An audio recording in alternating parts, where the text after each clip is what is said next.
ये वाला जोन था ना यहाँ से, ये वाला जोन था। ठीक है। ये यहाँ पे ऐसा कुछ पैटर्न बना हुआ था। तो इसी जोन पे आया, यहाँ पे बाई हुई, या तो इसको ब्रेक करता और रिटेस्ट करता तो डाउन जाता। बट यहाँ पे डाउन साइड जाते हैं ना, वॉल्यूम भी कम थी, कोई मतलब सेलिंग प्रेशर शो ही नहीं हो रहा था। फिर भी ये था कि हाँ अगर ये ब्रेक करेगा तो फिर डाउन जाएगा, लेकिन फिर ये धीरे धीरे इसने इसको ब्रेक कर दिया अप साइड। तो बस फिर अब ये था तो वैसे काफी सिंपल ही।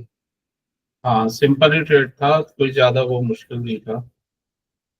बस क्या था कि वेट करना था, तभी मैंने वो लास्ट टाइम भी बोला था ना कि वेट करना होता है यहाँ पे, जो फ्राइडे को ट्रेड था अपना।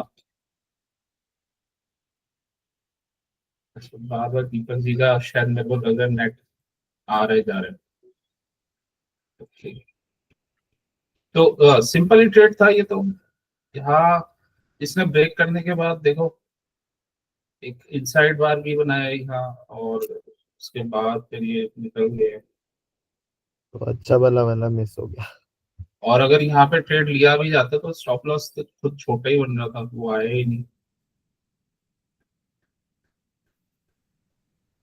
एक बार मॉर्निंग वाला भी समझाओगे क्या मनु ब्रो, उसमें गैप था जैसे। मॉर्निंग वाला तो ये इजी था ना, ये ब्रेक हुआ था ये रेंज यहाँ से। तो गैप कवर करने जाना ही था उसको। नहीं ऐसा कुछ नहीं था, ये गैप तो हमें यहाँ शो हो रहा है। हाँ क्योंकि लेकिन उसमें नहीं था ये गैप। अगर हम अगर इसका वो देखे ना स्पॉट, तो उसमें गैप नहीं था। ये Indian market, actually Indian market में ये शो हो रहा है, बट प्राइस मूवमेंट्स तो इंटरनेशनल मार्केट के अकॉर्डिंग ही आते हैं इस पे। क्योंकि इंडियन मार्केट में वो ये क्लोज हो जाती है और ये सब इश्यूज रहते हैं, वहाँ ये चलता रहता है इंटरनेशनल में। तो हमें मतलब इंटरनेशनल वाला चार्ट कंसीडर करना चाहिए फिर क्या। नहीं वो ट्रेड तो हम यहीं पे लेंगे, बट वो एक बार उस पे देख लेना चाहिए, वो क्लैरिटी आ जाती है। स्पॉट का चार्ट है ना नेचुरल गैस का, तो XNG, USG, capital com, commodity, CFD, ये तो जैसे हमें वहां श्योर है कि वो गैप को फिल करने गया है, यहाँ पे इसने गैप बनाया है। हम्म। ये ऊपर ही खुला है। वो दोनों में थोड़ा सा डिफरेंस होता है, बट आगे का प्राइस एक्शन ना वो यहाँ से करता है वो। जैसे यहाँ पे ये, यहाँ पे भी देखो रेंज बनी थी और इसने यहाँ रिटेस्ट करके गया है। ठीक है, ये रिटेस्ट किया है इसने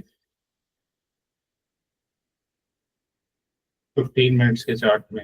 हम्म। तो वो पता, थोड़ा एक्यूरेसी यहाँ से आ जाती है, मतलब दोनों को कंफर्म करो ना। रिजल्ट तो यहीं से आना है।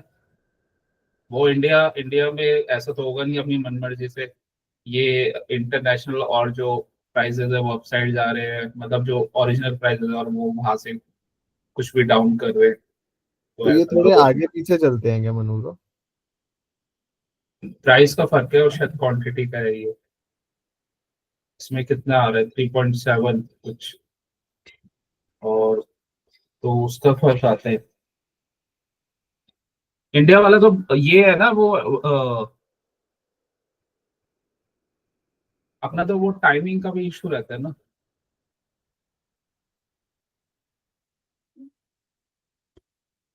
इंडिया में टाइमिंग का भी तो इशू है, क्वांटिटी का भी है थोड़ा। 334 उसके जो भी इसका क्वांटिटी है उस हिसाब से ही चलते हैं। लेकिन लेकिन अगर वहां प्राइस अप जा रहे हैं तो यहाँ प्राइस डाउन नहीं जाएगा। मेरा कहने का मीनिंग ये है।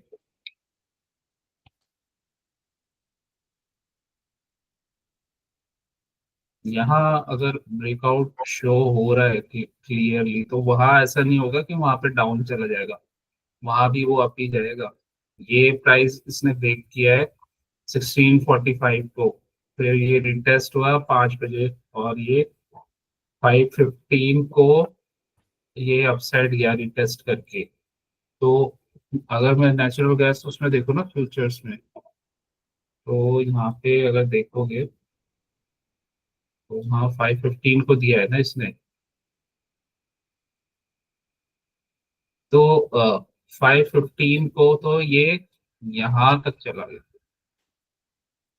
कुछ ज्यादा ही आगे चला गया, तो हम हाँ उसका लेकिन प्रभाव लेकिन कैसे। लेकिन उसके बाद मूव आया, ये मूव भी आया, अगर वहां से कंफर्मेशन मिल रहा है तब भी आया। तो हम उस चार्ट को देख के भी थोड़ा आइडिया लगा सकते हैं कि क्या होने वाला है। हाँ उसको भी वो देख के आइडिया लगा सकते हैं, क्योंकि स्पॉट वाला चार्ट तो वही है। तो ये तो सिर्फ क्या है कि इंडियन मार्केट में ट्रेड हो रहा है, तो वहां से प्राइस ले रहा है और उसके अकॉर्डिंग एडजस्ट हो रहा है। मींस ऐसा नहीं होगा कि वो अप साइड जा रहा है और ये डाउन साइड जा रहा है, ट्रेंड तो वही रहेगा। जैसे अभी वहां से सेलिंग आना स्टार्ट हुई, तो यहीं से यहाँ पे भी आना स्टार्ट हुआ। पर उसमें ट्रेंड कंफर्म पहले हो गया था 434 45 पे। सेम ऐसे ही क्रूड वगैरह में भी है।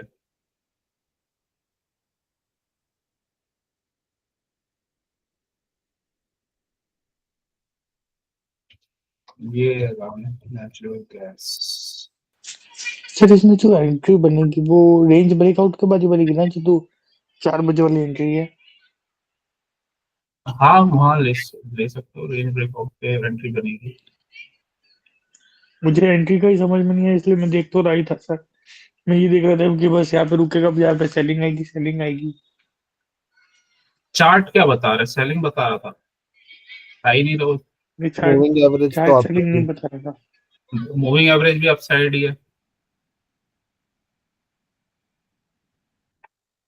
वो तो हमें चार्ट के अकॉर्डिंग चल रहा है ना, अब हमें अपनी मर्जी से थोड़ी ना जैसे करेगा उसमें जैसे जाएगा, तो वैसे ही हमें मूव करना है। अब जैसे ये था, ये कहाँ पे इसने अपसाइड मूव करना स्टार्ट किया, इस जगह से।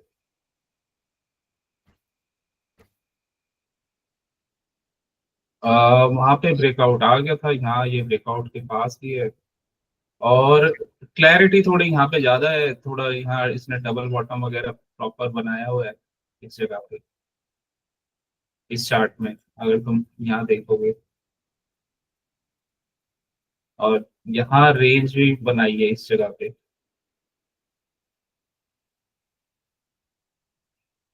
उसके बाद इसने ये ब्रेक किया है। तो दोनों को देख के भी किया जा सकता है,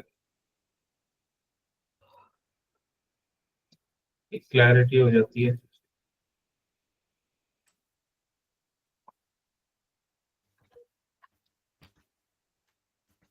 फिर इसने यहाँ ब्रेक किया है अराउंड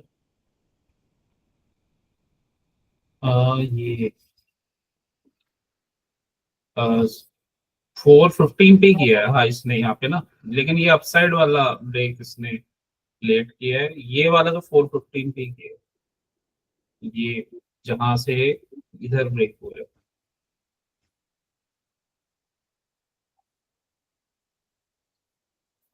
वैसे स्पॉट में वॉल्यूम एक्टिविटी नहीं आती, लेकिन यहाँ शो कर रहा है। तो यहाँ पे वॉल्यूम तो है नहीं जब ये पुल बैक कर रहा है, राइट वॉल्यूम है। और इधर वॉल्यूम एक्सपेंशन था, तो ये रेंज यहाँ बना के नहीं स्ट्रेट चला गया। तो देखो जब ये यहाँ फॉल हुआ है, तो ये एक कैंडल बाद बनाई है यहाँ पे, दोनों को देख के एक हम उसको ना देख के एक अंदाजा, मतलब एक एजम्पशन क्रिएट कर सकते हैं कि ऐसा कुछ हो सकता है। ये कैंडल पहले बनी है, ये वाली बात नहीं बनी है।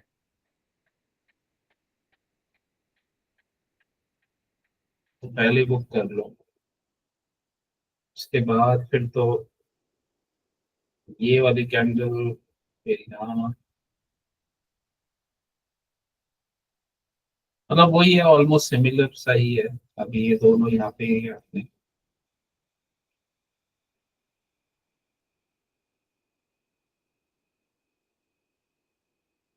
चलो, ओके। कोई क्वेश्चन है इंटर इंटरडे से रिलेटेड, स्विंग फ्यूचर्स या कोई क्वेश्चन है? Sir KEI। KEI, KEI बताओ, KEI में क्या? इसमें एंट्री मारी थी आज। आज KEI, ये सर हाँ तो क्या हुआ इसमें? लॉस हुआ सर। नहीं, लॉस तो हुआ, लेकिन कौन से पैटर्न क्यों पे ट्रेड बेटा, किया था? शाम को ही सारा साफ किया था ना। सर पैटर्न तो मैंने देखा नहीं सर, मैंने ORB ब्रेकआउट देखा था खाली। अच्छा, ORB भी बना नहीं था ना इसमें? ORB का, इसका रीजन यही था ना ORB का, कि अ, ये डायरेक्ट गया है, मतलब इसने ना डायरेक्ट आप जाके ब्रेकआउट देके तो कोई रेंज या रिटेस्ट वगैरह नहीं किया था, अगर देखो तो।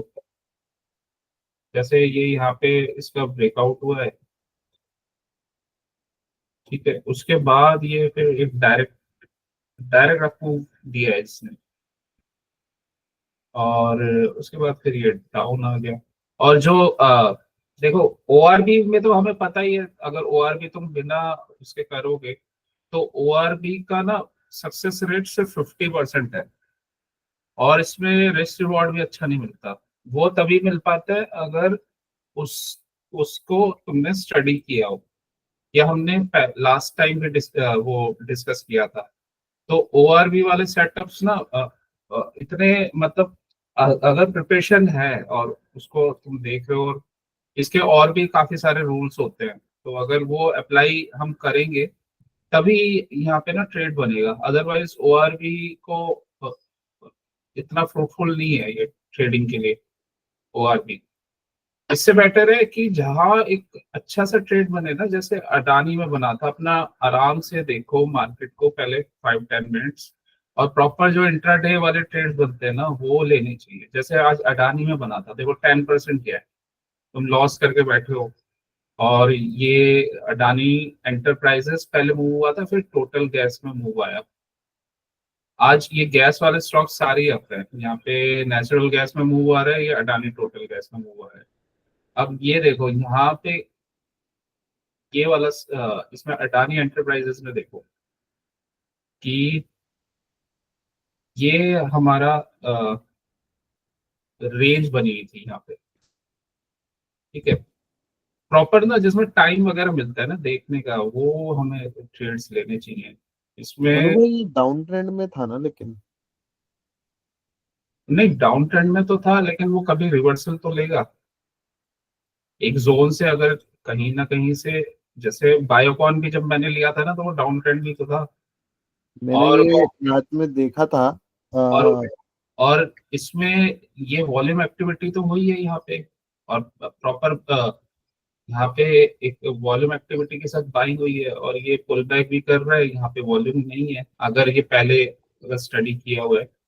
लेकिन अगर स्टडी नहीं भी किया हुआ ना, तो क्या है कि इसने एंट्री तो चांस दिया था। जैसे ये वाले पार्ट में ना, इसने क्या किया, इसने ये ब्रेकआउट दिया था यहाँ पे, ये इसका ये ब्रेकआउट था। और हम क्या करते हैं कि ब्रेकआउट के बाद ना हम रीटेस्ट या रेंज का वेट करते हैं। तो इसने ना ये रेंज तो बनाई थी, उसके बाद ये डब्ल्यू बना के इसने फिर ये अपसाइड में किया था, ये यहाँ से इसने ये पुल बैक दिया, और उसके बाद फिर ये अपसाइड लेकिन हाँ ये यहाँ अगर ये ऑप्शन वगैरह लेते ना तो उसमें लॉस होता, क्योंकि ये डाउन आया और उसके बाद ये अपसाइड गया, ऐसे स्ट्रेट फॉरवर्ड नहीं गया। तो ऑप्शन के लिए ज्यादा अच्छा ट्रेड नहीं था, लेकिन हाँ फ्यूचर्स वगैरह में अच्छा, और या फिर इंट्राडे वगैरह वैसे करते ना तो उसमें अच्छा था ये ट्रेड। तो कई बार होता है कि ऑप्शंस में इतना अच्छा नहीं होता, लेकिन अ, वैसे आपका ट्रेड काफी अच्छा होता है।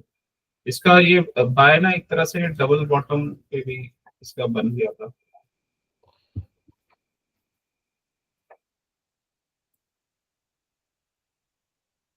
मैंने ये रात में देखा था, बट फिर वही मेरे को लगा डाउन जब ट्रेंड में है तो अभी नहीं लेते, क्योंकि गैप भी है अभी उसमें।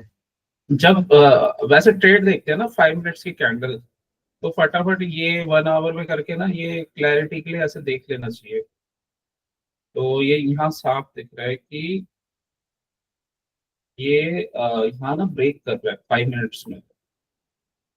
ठीक है, मतलब कैंडल हमें ये दिख रहा है, बट अगर मैं 5 मिनट्स में लगाऊं ना, ये जैसे ये फर्स्ट वाला कैंडल ही लगाऊं, तो इसको मैं यहाँ हटा दूं। वैसे तो देखो ओआरबी का सक्सेस रेट नहीं है, ओआरबी तभी करो जब उसके बारे में स्टडी किया हो, या फिर ओआरबी के रूल्स होते हैं तो तभी उसको करना चाहिए। क्योंकि देखो दो तीन अच्छे ट्रेड्स बहुत होते हैं पूरे वीक में, और वो आराम से मिलते हैं। जो दो क्लास लास्ट 2 क्लासेस में मैंने जो जो सेटअप्स कवर किए और उससे पहले, तो आराम से मिलते हैं। तो जब हमारा सक्सेस और विन रेट वहां पे ज्यादा है ना, तो ओआरबी अननेसेसरी क्यों अपना ध्यान ना दे रहे हो?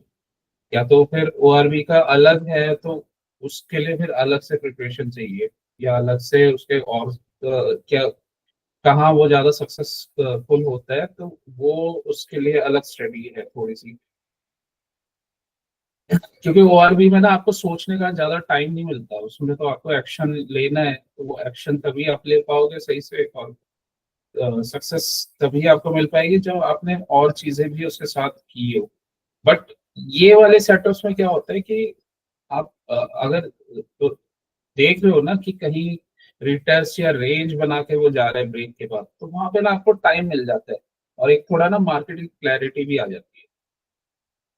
ठीक है, अब मैं यही शो कर रहा था कि सपोज ये 5 मिनट्स में ये ब्रेक कर दिया, तो इसको आगे पीछे करके देख लो, उसमें चार्ट की क्लैरिटी वैसी शो हो जाती है। ये बन रहा था चार्ट, अगर मैंने 1 आवर में देखा इसको, ये चार्ट बन रहा था। मतलब अगर किसी ने पहले देखा भी नहीं हुआ तो ऐसा शो हो रहा था। तो ये तो क्लैरिटी हो गई, ये यहाँ से ना ये अच्छे से ब्रेक कर रहा है, ये 5 मिनट्स का कैंडल है ये। तो मुझे क्या चाहिए, मुझे ना ये भी दिख रहा है कि अ, यहाँ पे एज सच कोई रेजिस्टेंस नहीं है, क्योंकि यहाँ देखो ये कितना छोटे छोटे कैंडल्स है, वॉल्यूम नहीं है, तो ये फटाफट पता चल गया। डिसीजन मेकिंग के लिए आपके पास टाइम होता है कम, ये आपको शो हो गया। यहाँ आपको दिख रहा है कि अगर ये ब्रेक किया तो ये एक बार ये अपसाइड जाएगा।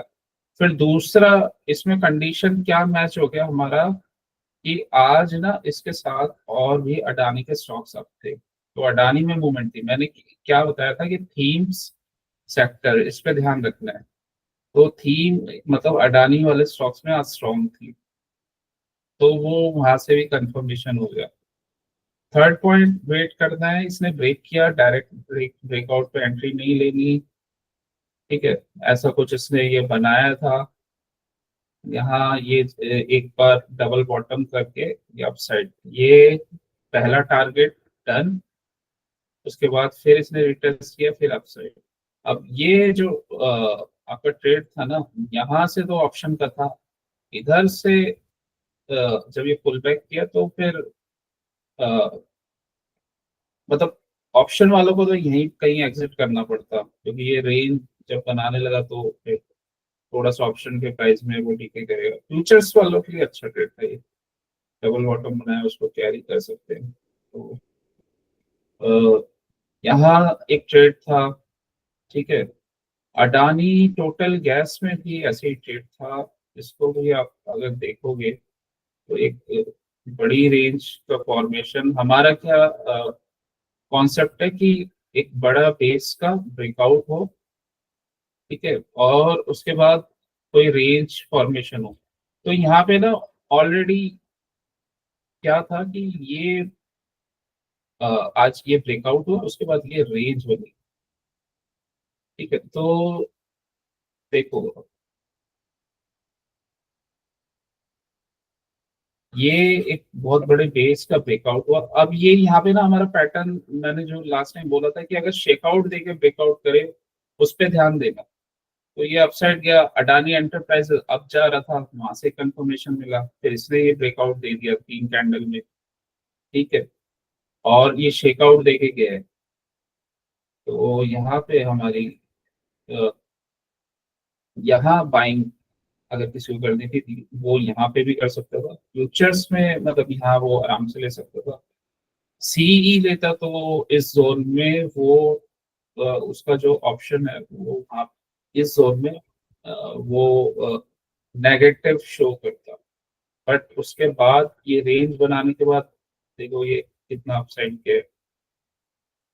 ठीक है जी? तो रेंज बनाइए और ये अपसाइड मूव, इसमें ना हमारी सारी कंडीशन मैच हो रही है। बेस का ब्रेकआउट, रेंज, उसका फिर ब्रेकआउट के बाद अप मूव, और हाँ सेक्टर और थीम भी मैच हो रही है। तो यहाँ पे क्या है कि लॉस के चांसेस ना कम हो जाते हैं। आईआरएफसी, आईआरएफसी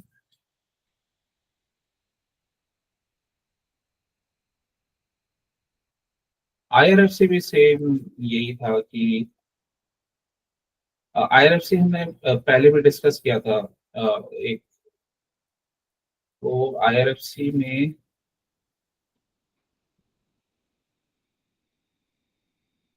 में पैटर्न था, बट ये थोड़ा सा टफ था। ये ये गैप वाला जोन था। ये तो आप फिर तभी पकड़ पाते हैं अगर इसकी मार्किंग वगैरह की हुई है तो। ठीक है, ये गैप वाला जोन था, ये यहाँ से बेस का ब्रेकआउट हुआ है, और इसमें ये इनसाइड बार का ब्रेक किया। बट हाँ अडानी को आराम, वो अडानी को कैच किया जा सकता है।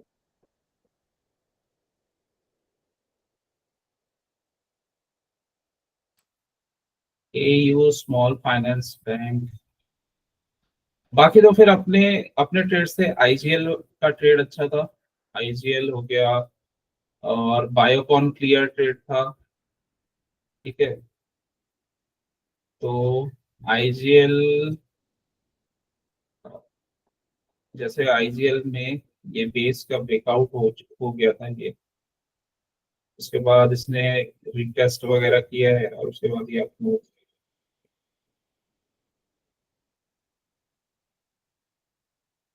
बायोकॉन का इजी ट्रेड था।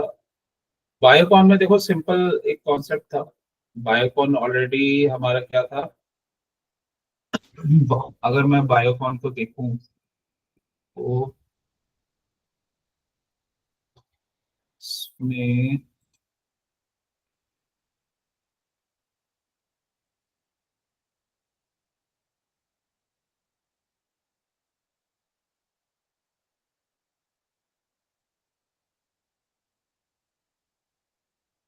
बायोकॉन को अगर मैं डेली में देखूं तो हमें क्लैरिटी तो हो गई थी, क्योंकि ये नेगेटिव सीसीआई जोन से ना अपसाइड में जा रहा है, मतलब रिवर्सल वाला इसमें ट्रेड बना हुआ है। तो अब क्या है कि इसका सीसीआई पॉजिटिव हो रहा है, तो एक सीसीआई से कंफर्मेशन था कि ये रिवर्सल वाला पैटर्न इसमें बना हुआ है। ठीक है, सेक्टर से कंफर्मेशन था।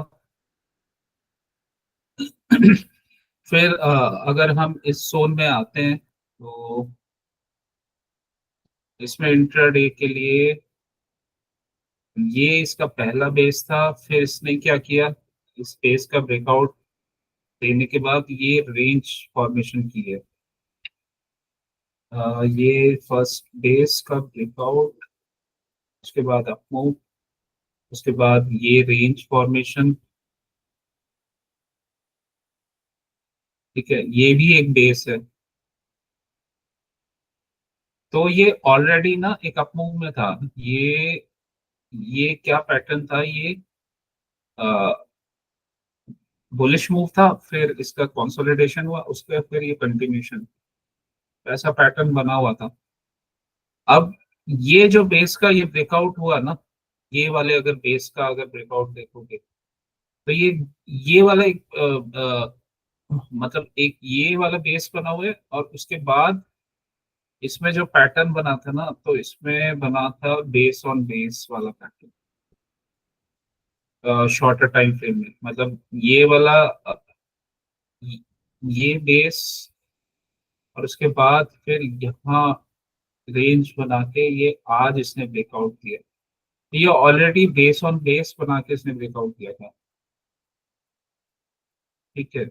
उसके बाद फिर अपना क्या होता है कि जहां पहले बुलिशनेस है ना, और जहां पहले स्ट्रेंथ है, तो बहुत हाई चांसेस होते हैं अगर वो कोई रेंज वगैरह बना के जा रहा है ना, तो वो उस चीज को वो कंटिन्यू करता है, ठीक है। तो जैसे हम ये हम कॉन्सेप्ट लगाते हैं कि सपोज सीसीआई अगर बड़े टाइम फ्रेम में बुलिश है, लाइक सीसीआई वीकली में वो अबव 100 चल रहा है, मतलब बड़े टाइम फ्रेम में वो बुलिश है, तो हो सकता है वो स्मॉलर टाइम फ्रेम में पुल बैक कर रहा हो, बट बड़े टाइम फ्रेम में वो बुलिश है। लेकिन अगर वो बड़े टाइम फ्रेम में बुलिश है, तो इसका फिर मतलब ये हो जाता है कि उसमें मोमेंटम है, ठीक है। तो अगर मोमेंटम है तो हम क्या करेंगे, तो जैसे हमने बड़े टाइम फ्रेम में अगर चेक कर लिया कि अगर किसी भी स्टॉक में मोमेंटम है, तो अगर वो स्मॉलर टाइम फ्रेम में अगर वो स्टॉक पुल बैक भी कर रहा है, तो वो उसके बाद वो उसमें कंटिन्यूएशन आ जाएगा। अगर वो पुल बैक के बाद ब्रेक वगैरह देता है या कोई पैटर्न बनाता है ना, तो वहां फिर वो कंटिन्यूएशन आ जाता है उसमें। अगर मैं इसका थोड़ा बड़े टाइम फ्रेम में जाऊँ ना, बायोकॉन के, तो लाइक अगर मैं 30 मिनट्स में जाऊं, तो ये देख रहे हो यहाँ पे ना, ये इस जोन में ये सीसीआई ये अपसाइड आ गया था यहाँ पे, मतलब यहाँ कहीं ना ये बुलिशनेस थी, ठीक है। फिर यहाँ पे भी बुलिशनेस थी। अगर मैं इससे भी बड़े टाइम फ्रेम में जाऊं 1 आवर में, तो ये यहाँ पे ना बुलिशनेस शो कर रहा है, अबव 100 है, मतलब एक 1 आवर के टाइम फ्रेम में ये ऑलरेडी अबव 100 है। तो हो सकता है ये स्मॉलर टाइम फ्रेम में जैसे 5 या 15 मिनट्स में ये डाउन साइड में हो, ठीक है, जब ये कंसोलिडेशन कर रहा है। बड़े टाइम फ्रेम में ये इसलिए 100 से ऊपर दिखा रहा है क्योंकि बड़े टाइम फ्रेम में इसमें मोमेंटम है। तो किसी भी स्टॉक में अगर बड़े टाइम फ्रेम में मोमेंटम है, छोटे टाइम फ्रेम में वो थोड़े टाइम के लिए साइडवेज या पुल बैक कर सकता है, बट वो अगर कोई रेंज वगैरह ब्रेक करता है और वहां पे भी हमें कंफर्मेशन मिलता है, जैसे यहाँ ये से अपसाइड चला गया आज, तो वो भी एक अच्छा सेटअप हो जाता है, ठीक है। तो इसने, और इसका अगर ये कैंडल्स भी देखोगे ना, तो बहुत ज्यादा यहाँ पुल बैक के टाइम में कोई ज्यादा यहाँ पे सप्लाई नहीं है, ठीक है, बिल्कुल टाइट रेंज में ही कंसोलिडेशन करके इसने ब्रेक किया है। तो सबसे इजी सेटअप तो यही था, बायोकॉन और जो भी फार्मा से रिलेटेड आज कुछ स्टॉक्स थे, तो वो सबसे इजी उसी में ही सेटअप बने हुए थे। ऑलरेडी इसने बेस का ब्रेकआउट किया, बेस ऑन बेस बना के फिर ये अब चला गया। यहाँ पे जब ये बेस बना रहा है, बेस ऑन बेस, इस जगह पे कुछ सेलिंग एक्टिविटी है ही नहीं, हम कहीं सेलिंग प्रेशर देख नहीं रहे। अब ये चीज देखने के लिए ना आपको करना क्या होता है कि अगर ये तो अब क्या है कि सेकंड वीक चल रहा है इसका फार्मा का, ठीक है। तो किसी भी अगर किसी भी अगर इंडेक्स या कहीं पे अगर बुलिशनेस आती है, तो वो ऐसा नहीं है कि वो एक बार में आएगी और वो चली जाएगी फिर, ठीक है। अगर वो रिवर्सल ले रहे हैं, वो स्टॉक का नेचर ही होता है, आप सब जानते हो कि वो थोड़ा अगर वो मूव देगा ना, उसके बाद वो कंसोलिडेशन करता है, आपको वेट करना है उसमें कंसोलिडेशन का, तो जब आपको पता है ना कि उस स्टॉक में बुलिशनेस ऑलरेडी बनी हुई है, तो जहां वो अगर वो ब्रेक कर रहे हैं तो उसके चांसेस हाई रहते हैं मूवमेंट के। ठीक है, और कुछ ऐसे पैटर्न्स अगर मिल जाते हैं, जैसे ये बेस बना, फिर ये बेस ऑन बेस बना, तो ये तो काफी स्ट्रॉन्ग पैटर्न्स हो जाते हैं। उसके बाद यहाँ आज अच्छे वॉल्यूम से अपसाइड गया। ठीक है, मूविंग एवरेज अपसाइड है। तो ये वाले ना काफी कंफर्मेशन वाले पैटर्न्स हो जाते हैं। सेम आईजीएल भी, आईजीएल गैस वाले जो स्टॉक्स थे हमारे रडार में थे लास्ट टाइम। तो फार्मा और गैस वाले स्टॉक्स तो इजी थे पिक करना। बाकी जो ये दूसरे स्टॉक्स थे, उनमें हाँ कुछ किसी में पैटर्न बने, किसी में नहीं बने, तो वहाँ थोड़ा सा हो जाता है टफ। जोमेटो में बना है, जोमेटो में अपूव के बाद ये एक रेस तो बनाई है ब्रेकआउट जोन के पास, उसके बाद फिर ये अपसाइड गया है। लेकिन ये थोड़ा सा हमें लेट लेट मिलेगा। ठीक है, ये नहीं। तो जहां पहले बुलिशनेस थी ना, वो पैटर्न्स आपको आपके लिए सही थे। तो जो भी, जैसे ल्यूपिन है, ल्यूपिन भी अच्छा गया। ठीक है, ल्यूपिन अच्छा गया और फार्मा के स्टॉक्स अच्छे थे।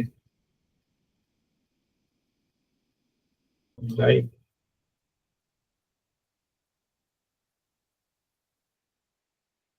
तो ओआरबी में क्या होता है, ओआरबी अगर आपने पकड़ लिया, बट अगर कहीं आप उसमें ट्रैप हो गए तो आप फंस सकते हो। बट अगर आप सही से पैटर्न वगैरह देख के ट्रेड करते हो ना, या बुलिश सेक्टर में पैटर्न बनता है उसको देख के ट्रेड कर रहे हो, तो वहाँ सक्सेस के चांसेस काफी हाई होते हैं। ओआरबी में आपको यही नहीं पता होता आपका रिस्क रिवॉर्ड क्या है। 1:1 अगर है, तो 1:1 में आपको कम से कम प्रॉफिटेबल होने के लिए आपको 6 या 7 विंस चाहिए। और लेकिन अगर आपका रिस्क रिवॉर्ड अच्छा है ना, तो आप 50-50 में भी आप प्रॉफिटेबल हो जाओगे। मतलब आपके 5 ट्रेड्स गलत भी जा रहे हैं ना, और 5 ट्रेड्स सही जा रहे हैं, लेकिन रिस्क रिवॉर्ड अच्छा है, 1:3 है, तो भी आप प्रॉफिटेबल हो जाओगे आराम से। तो इसी वजह से ना ये ट्रेड्स देख के करने चाहिए। वरना ओआरबी में तो आपको विन रेट हाई चाहिए, क्योंकि वहाँ जनरली क्या होता है कि जो आपका रिस्क रिवॉर्ड होता है ना, वो इतना फेवरेबल नहीं होता है जब तक आप उसको स्टडी नहीं कर लेते, या जब तक आपको पता नहीं है, तो पूरा ट्रेंड आप कैप्चर भी नहीं कर पाते हो। अगर उसमें आप चले भी जाते हो ना, तो पूरा ट्रेंड आप कैप्चर भी नहीं कर पाते।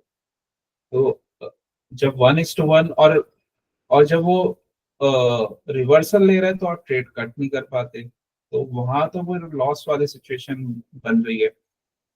तो यही है कि उसको या तो आप स्टडी करके, या फिर उसके रूल्स के अकॉर्डिंग करो। उसके रूल्स थोड़े डिफरेंट है और थोड़े से टफ हैं। तो या फिर आप ये वाले सेटअप्स वीक में 2-3 ट्रेड करो, बट अच्छे वाले ट्रेड्स लो, कंफर्म वाले ट्रेड्स लो, आपके विन रेट भी अच्छा हो जाएगा, और ओवरऑल आप प्रॉफिटेबल भी रहोगे मंथली। तो अननेसेसरी ट्रेड्स जो हमें कंफर्म ना हो, वो वहां से हमें अवॉइड करना चाहिए। और अगर आपको सक्सेस रेट और हाई चाहिए, तो फिर थोड़ा सा ना स्टॉक्स को अगर आप ट्रैक करोगे, तो वहां फिर आपको जो सक्सेस रेट वहां पे आपका हाई रहेगा। ठीक है, तो ये सारी चीजें आप देख सकते हो।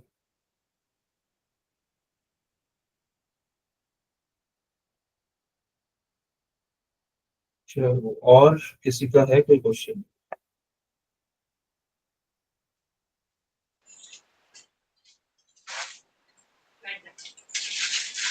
सर एक मैन इंफ्रा देखेंगे क्या सर?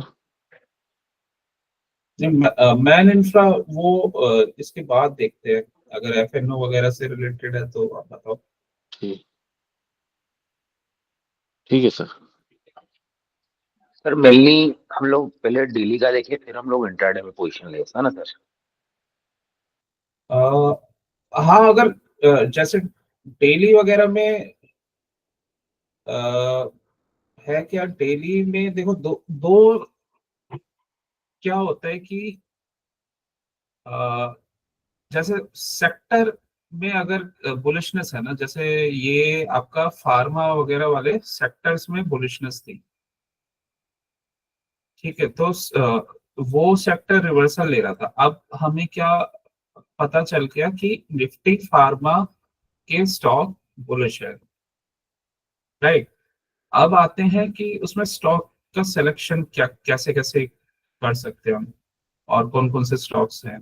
तो उसका सबसे बेसिक क्या है कि अगर हमें स्मॉलर टाइम फ्रेम में कहीं पे जैसे बेस दिख रहा है, तो बेस का ब्रेकआउट होने के बाद अगर कोई रेंज बन के फिर ब्रेकआउट हो रहा है या फिर रिटेस्ट करके जा रहा है, तो वो पैटर्न्स सबसे अच्छे हैं। मतलब अ, 3 या 4 टाइप के पैटर्न्स ही बनेंगे। एक तो आपका जो पैटर्न बनेगा वो बनेगा बेस, और बेस से पहले शेकआउट, जैसे यहाँ रेड कैंडल बनी है, तो बेस से पहले एक बार शेकआउट हुआ, मतलब यहाँ ये अप गया बट फिर दोबारा शेकआउट हुआ, उसके बाद इसने ये दोबारा रिगेन कर लिया। हाँ, तो ये फिर ब्रेकआउट हुआ। तो इसका रीजन और इसकी साइकोलॉजी ये है कि यहाँ पे सेलर्स ने इसके प्राइस को डाउन पुश करने की कोशिश की, और लेकिन बट क्या था कि यहाँ पे बायर्स प्राइस को फिर दोबारा से अप ले गए, ठीक है। तो ये एक तरह से ये यहाँ पे ट्रैप टाइप के सेटअप होता है कि जो नॉर्मल यहाँ कुछ बाइंग करते हैं वो उनको यहाँ से डाउन करके फिर एग्जिट करा के फिर ये प्राइस अपसाइड जाता है। तो ऑलरेडी क्या होता है कि ना, यहाँ पे ऑलरेडी सेलिंग आ चुकी होती है, तो इस वजह से ये वाले जो सेटअप्स होते हैं वो काफी हाई प्रोबेबिलिटी सेटअप्स रहते हैं। फिर दूसरा क्या था कि जब बायोकॉन और ये सब यहाँ पे ये सेटअप्स फॉर्म हो रहे थे, तो काफी सारे जो फार्मा से रिलेटेड स्टॉक्स थे वहां पे भी अप मूव आ रहा था। तो जब होता क्या है कि अगर कोई सेक्टर बुलिश होगा तो उससे रिलेटेड स्टॉक्स में अप मूव आने स्टार्ट हो जाएंगे, तो सिंगल सिंगल स्टॉक नहीं भागेगा कोई भी। तो अगर कहीं ग्रुप में मूव्स आप आ रहे हैं, ठीक है, तो आप वहां पे आप अलर्ट हो जाओ कि अब यहाँ से कुछ रिवर्सल या इस ग्रुप में अब मूव आना स्टार्ट हो गया। तो बस अगर हमें कुछ एक आइडिया हो जाए कि यहाँ से रिवर्सल हो रहा है या इस ग्रुप में मूव है, उसके बाद हमें बस पैटर्न देखना है। पैटर्न कैसे देख सकते हैं? पैटर्न हमारे वही है कि यहाँ जैसे ये बेस बना है और रिटेस्ट करके फिर अपसाइड में जाए, तो एक तो पैटर्न ये है। या फिर इसके बाद अगर सपोज एक बेस बना है, ठीक है, तो कोई रेंज बनी हो, जैसे यहाँ पे बेस में ब्रेकआउट से पहले ना यहाँ रेंज बनी थी, तो ऐसे ही कहीं पे अगर रेंज बन रही है तो वो भी अच्छा पैटर्न होता है, और उसके बाद वो अपसाइड जाए। या फिर ब्रेकआउट के बाद जैसे हमने यहाँ देखा कि रिटेस्ट हुआ है, लाइक इसमें हुआ था टोटल गैस में, गैस में आता है ये,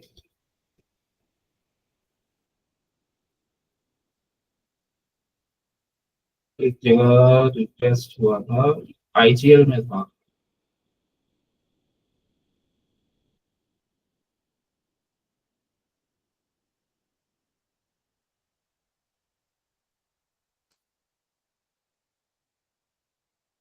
ये था आईजीएल में पैटर्न।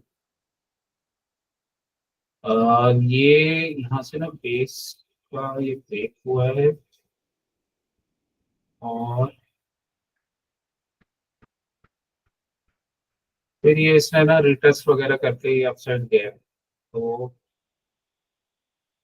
या तो वो रिटेस्ट करे ठीक है, या फिर वो कुछ ऐसा पैटर्न बनाएगा, मतलब या तो वो रिटेस्ट वाला पैटर्न बनाएगा या फिर वो ऐसा कुछ डबल बॉटम वगैरह वाला पैटर्न बनाएगा। इसमें बना था वो, यहाँ बना था अडानी एंटरप्राइजेस में, ब्रेक किया और एक अच्छा बेस का ब्रेकआउट है, फिर काफी अच्छी बेस का इसने ब्रेकआउट दिया था। मीन्स ये ये बेस था, ये प्रॉपर बेस था, इसने नहीं 5 मिनट्स के कैंडल में इसने ब्रेक कर दिया था, ये वाली कैंडल में ब्रेक कर दिया था। उसके बाद ये एक बार ये मूविंग एवरेज के पास आया, प्रॉपर इसने जो ब्रेकआउट था वो वहां तक नहीं गया, बट ये इसने पुल बैक किया, फिर उसके बाद फिर दोबारा से इसने पुल बैक डबल बॉटम बना के फिर अपसाइड चला गया। तो यहाँ पे भी ये एक अच्छा पैटर्न था। ठीक है, सबसे बेस्ट वैसे शेकआउट वाले पैटर्न्स होते हैं, वो उसमें क्या होता है कि उसमें प्राइस जनरली अगर शेकआउट देकर जा रहा है ना, तो फिर चांसेस बहुत कम होते हैं कि वो वापस आए, और अगर वो किसी बुलिश ग्रुप से बिलोंग करता है तो फिर तो बहुत ही रेयर चांसेस होते हैं। जैसे ये वाला यहाँ पे लुपिन में हुआ था ऐसा, ये एक बेस फॉर्मेशन हो रहा है, बीसीपी पैटर्न है, बुलिश ग्रुप से बिलोंग करता है, उसके बाद ये एक यहाँ शेकआउट हुआ 5 मिनट्स के चार्ट में, शेकआउट होके फिर ये इसने ब्रेक किया। मीन्स ये शेकआउट को इस कैंडल ने पूरा एंगल कर दिया। ठीक है, उसके बाद फिर प्राइस अपसाइड।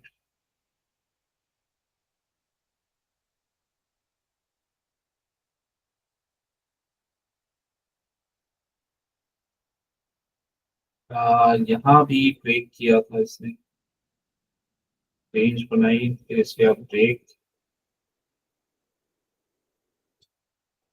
ठीक, उसके बाद फिर ये अपसाइड चला गया। आज इसने ब्रेक के बाद ये इस जोन में फिर इसने बेस बनाया था, इस बेस के ब्रेक के बाद फिर अपसाइड। हाँ, ये थोड़ा फ्यूचर के लिए अच्छा ट्रेड था, और अगर ऑप्शंस है तो यहाँ तक का ट्रेड था। तो ऑप्शंस में ये थोड़ा सा रहता है कि आपको मोमेंटम में ही वो ट्रेड को लेना पड़ता है, उसके बाद टीके होना थोड़ा स्टार्ट हो जाता है। बट फ्यूचर्स में तो ये है कि वहाँ डीके वगैरह का ऐसा इशू नहीं है। तो उसके बाद फिर ये स्ट्रांगली अपसाइड गया था ब्रेक करके। तो ये पैटर्न्स ना जनरली वहां पे फॉर्म हो रहे हैं, एक तो जो बुलिश ग्रुप है, या फिर मोस्टली और जगह ज्यादा देखने की नीड वैसे नहीं है। अगर कहीं बुलिशनेस है और कोई बुलिश ग्रुप है तो वहां पे ही ये स्टॉक्स मिल रहे हैं। जैसे आज अडानी के कुछ स्टॉक्स में मूवमेंट थे, फिर हमने देखा था लास्ट टाइम ये गैस वाले स्टॉक्स में मूवमेंट आया था, तो आज फिर आया। फार्मा के स्टॉक्स अच्छे चल रहे थे, तो फार्मा के स्टॉक्स में भी मूवमेंट था आज। ठीक है, तो जो स्टॉक्स है वो आपको ग्रुप में मिल जाएंगे, मतलब ग्रुप में ही चलते हैं वो स्टॉक्स। ठीक है, तो इस टाइप से हम देख सकते हैं।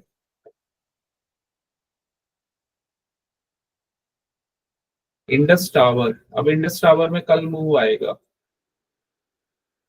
क्यों आएगा? क्योंकि ये बेस का ब्रेकआउट हुआ है, इसने रिटेस्ट कर लिया। तो इंडस टावर में अब कल मूव आएगा, या तो ये कोई बेस ऑन बेस बना देगा तो वो साइड चला जाएगा,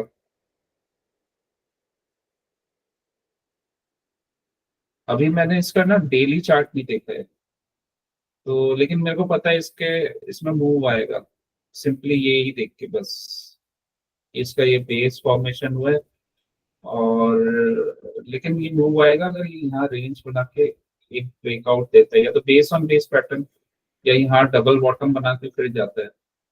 तो फिर इसमें अपसाइड का मूव आ जाएगा। मीन्स इसका आना तो है ही, इतना मूव तो है ही इसमें। ये जो अपसाइड का मूव हमें शो हो रहा है,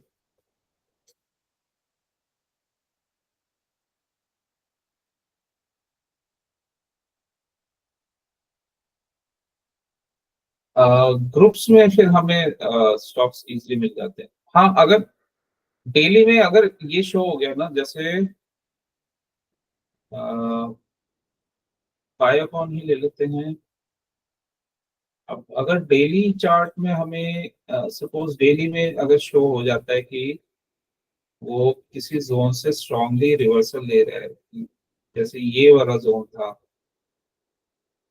और इसके साथ तो हमें हमने ये भी देखा था कि निफ्टी फार्मा भी स्ट्रांग था। तो ये एक तरह से ना एक स्ट्रांग रिवर्सल पैटर्न फॉर्मेशन हो जाता है, क्योंकि पूरा ग्रुप और निफ्टी फार्मा ये रिवर्सल ले रहा है इसी के साथ। ठीक है, तो जहां मोमेंटम ज्यादा है, जहां पे जैसे, तो उस स्टॉक में वो दोबारा जो मोमेंटम है वही कंटिन्यू रहेगा। ठीक है, तो ऐसा कुछ ये फॉर्मेशन बना हुआ था इसमें बायोकॉन में। पहला टारगेट यही था जब इसने यहाँ से रिवर्सल लिया था, इधर का टारगेट था, आज इसको ब्रेक कर दिया इसने, फिर ये अपसाइड चला गया। अब इसने आप ये दूसरे टारगेट को भी मीट कर दिया इसने।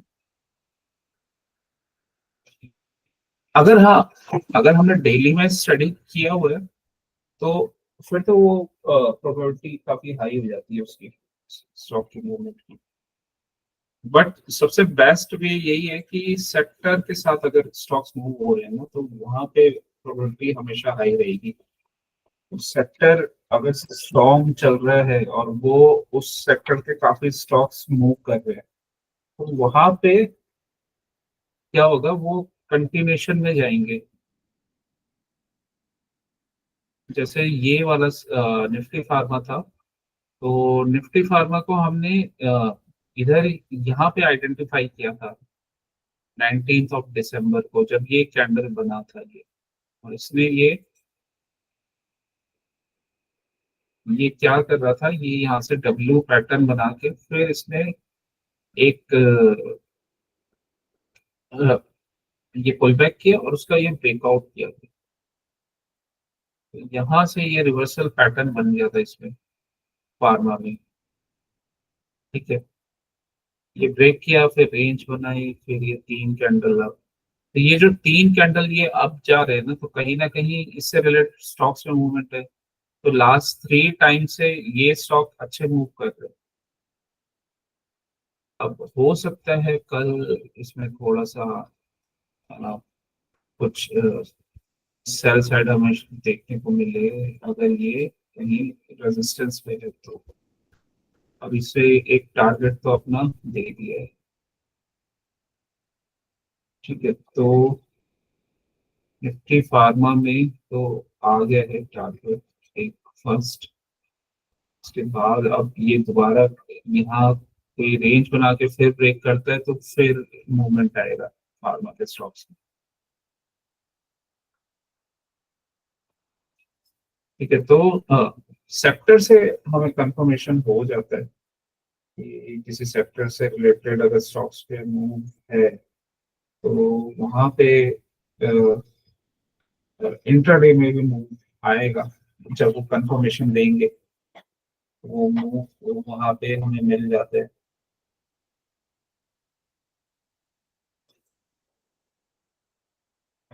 आईआरएफसी भी सेम यही है कि अब आईआरएफसी अगर ये ब्रेक वगैरह करता है तो यहाँ पे भी अभी आगे का मूव कंटिन्यू करेगा। ये रिवर्सल ही ले रहे हैं, और अगर डेली में ये बेस का ब्रेकआउट हो जाता है एक बार, तो फिर तो इसमें एक अच्छा कंटिन्यूशन बन जाएगा।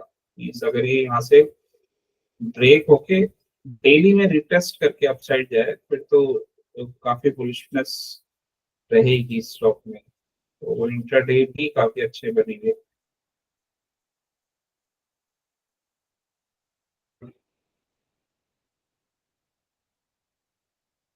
ये स्टॉक तो हमारे रडार में था ही, जब उसने यहाँ पे किया था, रेंज बना रहे IGL।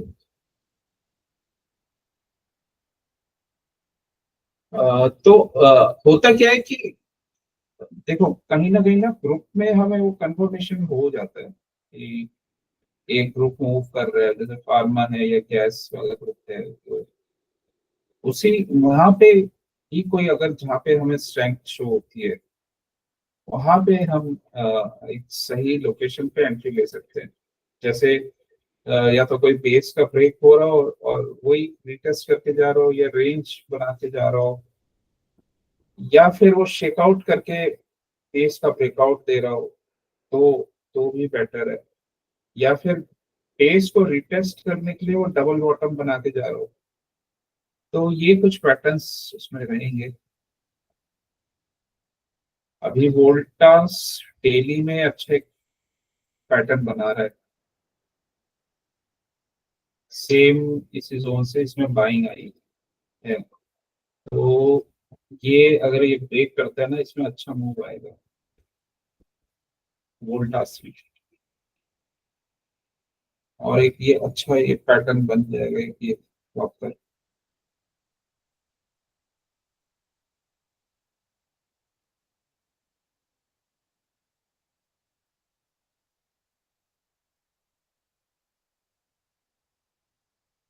ल्यूपिन मैंने स्टार्टिंग में बताया था कि ल्यूपिन सबसे स्ट्रॉन्गेस्ट है, तो ल्यूपिन आप देखो ये कहाँ तक चला गया। ल्यूपिन का एनालिसिस किया था कि अगर ये ब्रेक करेगा तो काफी स्ट्रॉन्ग।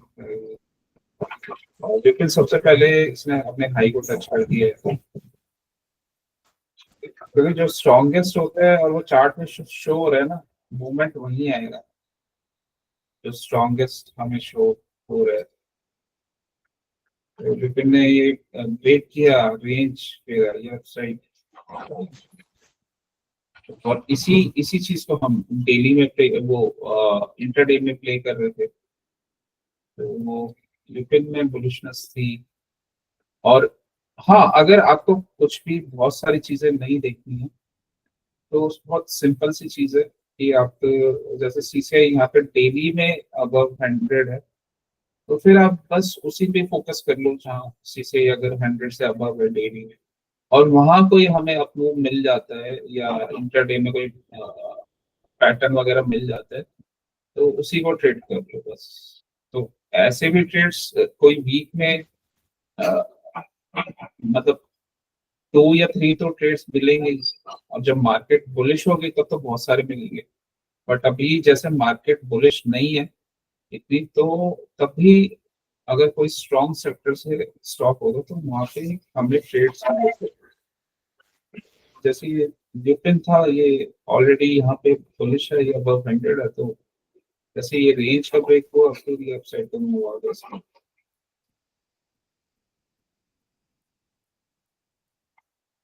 तो अगर सिंपल सिंपल भी चीजें की जाए ना, जैसे कुछ नहीं, बस सेक्टर आइडेंटिफिकेशन और उसी से रिलेटेड स्टॉक्स को ही थोड़ा सा स्टडी कर लिया जाए, और या फिर अगर प्रिपेयर कर रहे हैं नेक्स्ट वीक के लिए, तो वहां पे भी हमें अच्छे मूव्स मिल जाते हैं। लाइक ये लिपिन है, तो लिपिन में अपसाइड, और ये रेंज, और रेंज के बाद हमें पता ही है कि फिर अब एक ब्रेकआउट आएगा और फिर स्टॉक अपसाइड में मूव करेगा, तो वही इसमें हुआ। यहाँ सेक्टर कंफर्मेशन, ऑलरेडी बुलिशनेस भी है, और ये बेस का ब्रेकआउट भी हुआ था यहाँ पे, उसके बाद ये अप मूवमेंट, और ऑलरेडी यहाँ पहले मोमेंटम भी था, ये 2 कैंडल स्ट्रॉन्ग कैंडल्स बनी थी, उसके बाद ये टाइट रेंज का फॉर्मेशन हुआ, फिर ये ब्रेकआउट हुआ। तो कोई कुछ भी नहीं करना, सिर्फ ये भी पकड़ लिया, एक एक दो ऐसे स्टॉक्स पकड़ लिए, तो भी उसको काफी प्रॉफिट मिल जाएगा। इवन सिंगल सिंगल एक अच्छा स्टॉक भी मोर देन एनफ रहता है। मतलब अगर कोई सिंगल स्टॉक भी ले ना, और वो अच्छा स्टॉक है और उसको आप उसमें ले लो, या फ्यूचर्स वगैरह में, लाइक जैसे बायोकॉन था, तो या ल्यूपिन है, तो सिंगल स्टॉक भी काफी अच्छा प्रॉफिट दे ही जाता है। तो यहाँ ये यूपिन था, ठीक है। ऐसे जैसे यहाँ हमें इंडियन होटल्स शो हो रहा है, तो डेली में ही ये काफी बुलिश था। यहाँ पे सीसे भी अबव 100 था, एक्स्ट्रा अच्छा बेस बना, बेस का रिटेस्ट करके फिर ये अपसाइड गया। तो जब ये डेली में ही हमें स्ट्रेंथ शो कर रहा है, तो फिर हमें इंट्राडे में कोई अगर पैटर्न शो हुआ तो उसको इंट्राडे में ट्रेड कर लिया। तो यहाँ रेंज बनी, इसको देखो, फिर ये मूव।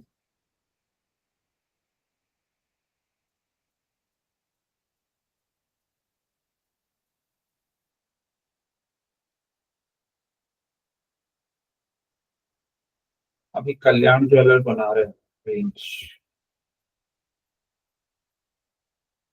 बटन हैंडल बना के अपसाइड।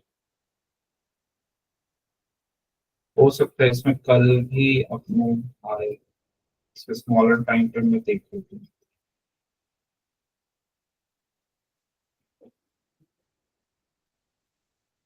हाँ, ये ब्रेक से पहले ये शेकआउट कर रहा है, तो अभी शेकआउट कर रहे हैं। कल इसने अगर तो अपसाइड का मूव दिया तो फिर अब मूव आ जाएगा इसमें।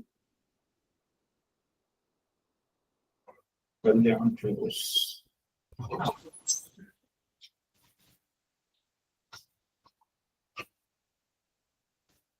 बाकी तो जैसे फार्मा के स्टॉक्स वगैरह भी यहाँ पे डीवीज लैब और दूसरे स्टॉक्स में इतना नहीं था। बाकी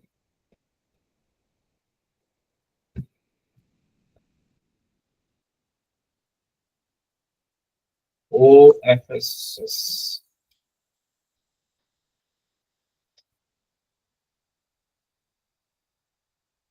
इस जगह पे सीसे अपसाइड चला गया था 100 पे, फ्राइडे 27 दिसंबर। रेंज बनी हुई है, ये शो हो रहा है रेंज पे इसने ब्रेक किया था, ठीक है। तो कहीं ना कहीं एक बड़े टाइम फ्रेम में बुलिशनेस है, और आज स्मॉलर टाइम फ्रेम में भी इसमें एंट्री बन गई। कहीं यहाँ रेजिस्टेंस शो नहीं हो रहा। अगर यहीं से अगर जाता है स्टॉक, तो इतना टारगेट हमारा था इसमें। अब इसको स्मॉलर टाइम फ्रेम में देख लेते हैं, आज क्या बना था इसमें। ये फॉर्मेशन बना हुआ है स्मॉल टाइम फ्रेम में, ये बेस है, सेम वही चीज है, बेस है, और उसका ब्रेकआउट हुआ है, ब्रेकआउट हुआ है, रीटेस्ट हुआ है, रीटेस्ट हुआ था। ऑप्शन वालों के लिए यहीं पे कहीं एग्जिट, यहाँ एग्जिट हो गए। फ्यूचर्स तो फ्यूचर्स में जो ले रहे हैं वो होल्ड कर सकते हैं, क्योंकि यहाँ डबल बॉटम नंबर पे ट्रेड चला गया। अब टारगेट भी था अपना इतना ही, अगर डेली टाइम फ्रेम के अकॉर्डिंग देखते थे, तो टारगेट्स ने मैच किया, उसके बाद एक और कैंडल बने, रिजेक्शन आ गया।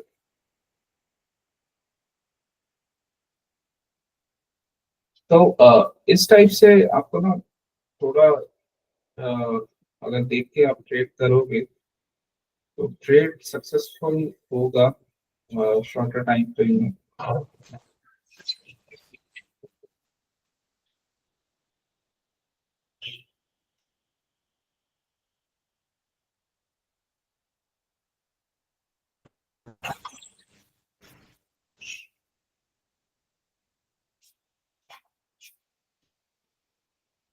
आज ये बैंक निफ्टी में ना ये ट्रेड था, आज ये ट्रेड बना था। यहाँ पे भी क्या हुआ था, ये बेस था एक, ये वाला बेस, इसका ब्रेक हुआ,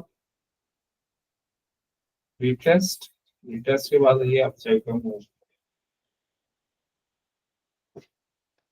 यहाँ से फिर इसने क्या किया, इसने फिर ये ब्रेकआउट दे दिया।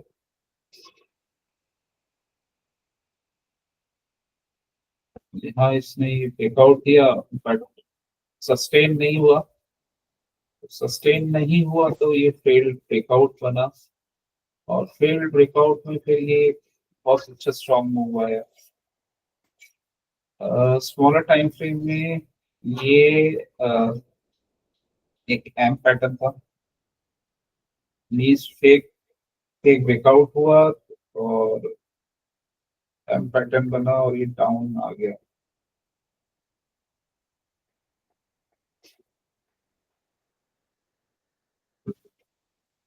ये देखिए,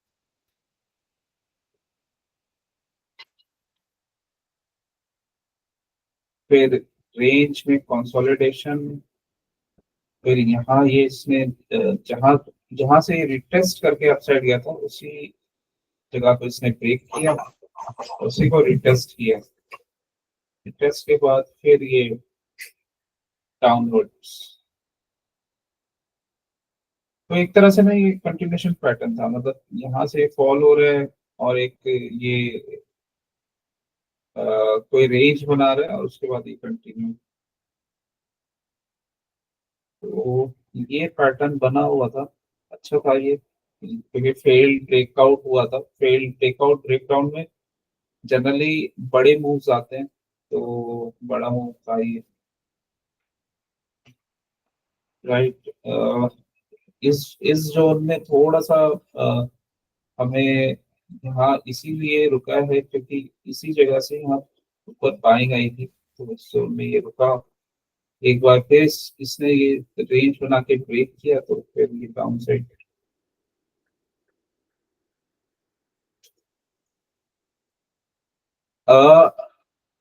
क्या है कि अगर एक स्टेप बाय स्टेप अगर चलेंगे ना, लाइक, तो वहां थोड़ा सा ना सक्सेस इजिली मिल जाती है, और उसके बाद स्टेप बाय स्टेप इंक्रीज करना, मतलब फिर आप स्टेप बाय स्टेप इंक्रीज करो एक एक प्रोसेस और एक एक सेटअप को। लाइक अगर स्टार्टिंग में कुछ भी नहीं हो रहा ना, तो मीन्स अगर स्टार्टिंग में आप बस सेक्टर, वो सेक्टर के स्टॉक्स, ठीक है, मतलब कोई भी जो स्ट्रॉन्ग सेक्टर है उस सेक्टर से रिलेटेड स्टॉक्स, ठीक है, और वहां पे जो हमारे सेटअप्स हैं, सेटअप्स में क्या क्या है, बेस है और उसका एक ब्रेकआउट होता है। अब ब्रेकआउट में अगर वो रिटेस्ट करता है तो वेल एंड गुड है, रेंज बनाता है तो अच्छा है, और रिटेस्ट में डबल बॉटम बनाता है तो अच्छा है।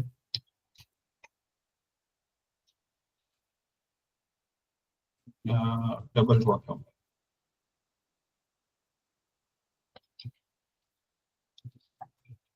रिटेस्ट डबल बॉटम, ठीक है, या फिर एक और इसमें होगा पैटर्न, बेस का ब्रेकआउट, रिटेस्ट, रेंज, या रिटेस्ट का रिटेस्ट किया और डबल बॉटम बनाया, या फिर वो शेकआउट देता है ब्रेकआउट से पहले। तो शेकआउट वाले जो मूव्स होते हैं वो जनरली अच्छे होते हैं, स्ट्रांग होते हैं। तो शेकआउट दिया, इससे पहले अगर उसमें पहले बुलिशनेस है और आप कंटिन्यूशन पैटर्न को प्ले कर रहे हो स्मॉलर टाइम फ्रेम में, मीन्स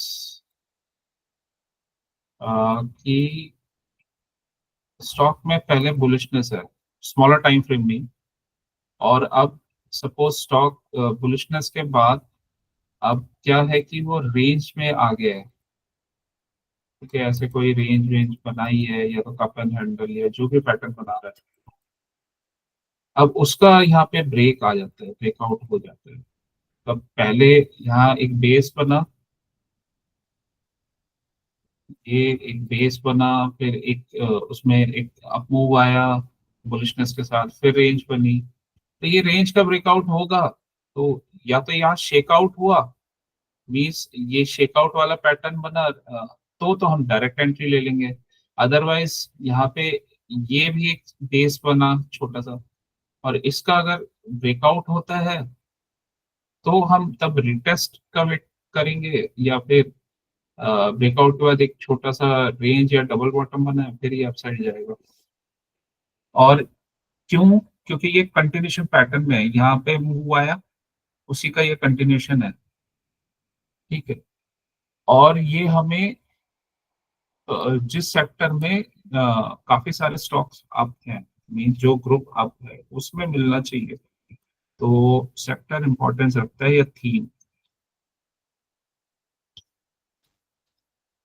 तो बस इतना भी स्टार्टिंग में कर लिया ना, तो ऐसे सेटअप्स में एक या दो ट्रेड्स तो मिलने ही है वीक में, और ये कंफर्म ट्रेड्स होते हैं।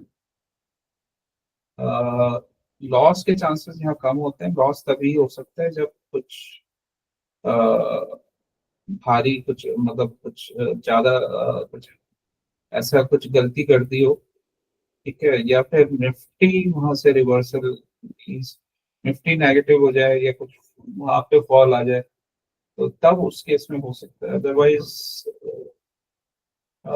इस ये आपके जो इसमें जो विन रेट होगा वो अबव 90% या 90% रहेगा इसमें, ठीक है।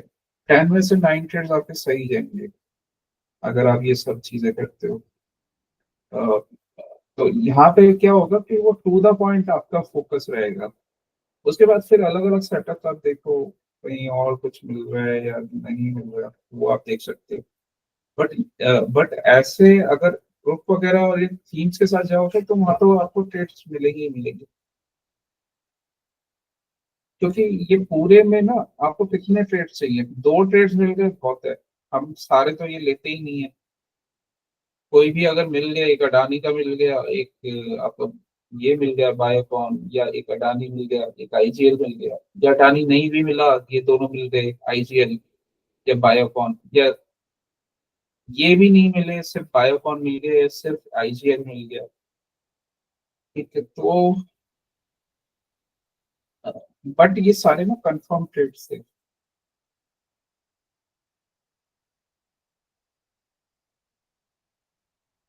तो आप इस टाइप से आप कर सकते हो। अ, और एक इसका इजी वे भी है कि अगर बहुत सारी चीजें आपको अभी नहीं पता चल रही कि रिवर्सल कैसे हो रहा है बायोकॉन में, तो ल्यूपिन ऑलरेडी वहाँ पे स्ट्रेंथ आ गई थी, तो ल्यूपिन में ट्रेड मिला तो ल्यूपिन में फिर ले लो कि उसमें एक डेली टाइम फ्रेम में मोमेंटम था, तो अगर स्मॉलर टाइम फ्रेम में एंट्री का चांस मिल रहा है तो फिर वहाँ ले सकते हैं, ठीक है। और ये मूव आया भी, अच्छा स्ट्रॉन्ग मूव भी आया। तो इस टाइप से हम प्लान आउट करेंगे ना, और उसी के ऊपर फोकस करके चलेंगे जहाँ पे स्ट्रेंथ है, तो फिर वहाँ पे हमें अच्छे मूवमेंट्स मिलेंगे। और और इसमें क्या है कि आप ना इसको एनालाइज भी कर सकते हो थोड़ा सा, जैसे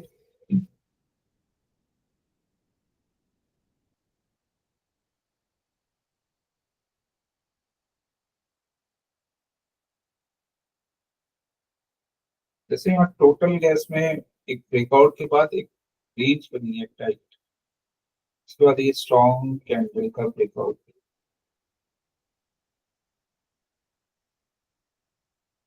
अब मूव ये कंटिन्यूशन पैटर्न ही प्ले हो रहा है,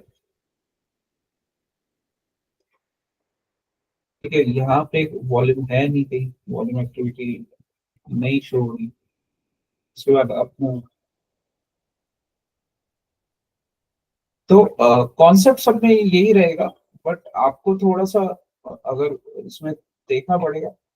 सब कोई भी स्टॉक उठा के देख लो, वही यही कॉन्सेप्ट मिलेगा आपको, ठीक है। कोई भी उठा के आप देखते हो, तो बस ये कि आप आपको अपना अगर विन रेट हाई रखना है तो सेक्टर्स को देखो और ग्रुप्स को देखो, या ऑलरेडी जो पहले जहाँ पे बुलिशनेस है और उसको देखो, तो वहां पे आपके विन रेट भी हाई हो जाएंगे काफी। और रिस्क एंट्री से पहले अपना रिस्क रिवॉर्ड भी चेक कर लेना चाहिए कि रिस्क रिवॉर्ड फेवरेबल है या नहीं है। ओआरबी करना है तो ओआरबी के लिए फिर काफी सारे रूल्स हैं और जो आपको देखने होते हैं। जैसे फॉर एग्जांपल अगर मैं के ई आई ही देखूं तो उसमें वो डायरेक्ट ही अपसाइड गया था, यहाँ से वो डायरेक्ट अपसाइड गया है। और उसके बाद ये इतना बड़ा ये कैंडल बना है, राइट। इसने दोबारा एक कोशिश की है बट ये कैंडल ने शेकआउट कर दिया। तो ओआरबी अगर करना है तो शेकआउट वगैरह के बाद अगर जाए ना तो वो देख सकते हो, या फिर आप ओआरबी में फटाफट ये देखो कि कोई रेजिस्टेंस तो नहीं बना यहाँ पे जैसे बना था ओआरबी में। लेकिन इतना टाइम नहीं मिल पाता है ये सब देखने का। हाँ वैसे आप प्रॉपर इंटरडे देखोगे और सेटअप वगैरह के बाद अगर लोगे तो वहां पे थोड़ा टाइम हमें मिल जाता है ये सब चीजें देखने का, कि हमने ये देख लिया कि यहाँ पे कोई रेजिस्टेंस तो नहीं है, कुछ ऐसा तो नहीं है, राइट।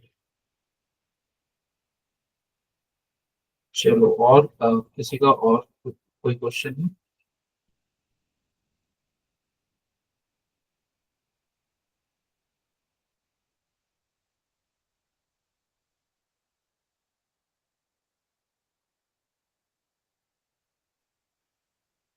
ओके, आई थिंक नहीं है।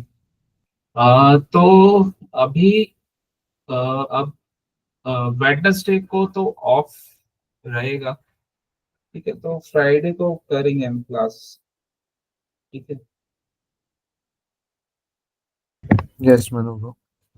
चलो ओके, सबको गुड नाइट और happy new year. Happy new year. Same to you भाई जी। New year. मिलते हैं फिर फ्राइडे को मिलते हैं। और वैसे तो रहेंगे टच में बट क्लास फ्राइडे को। Yes Manu bro. Good night. Okay good ठीक नाइट। है। हाँ उनका गुरशीत जी का एक क्वेश्चन था वो आंसर कर दो। गॉड इन स्टॉक वो गुरशीत।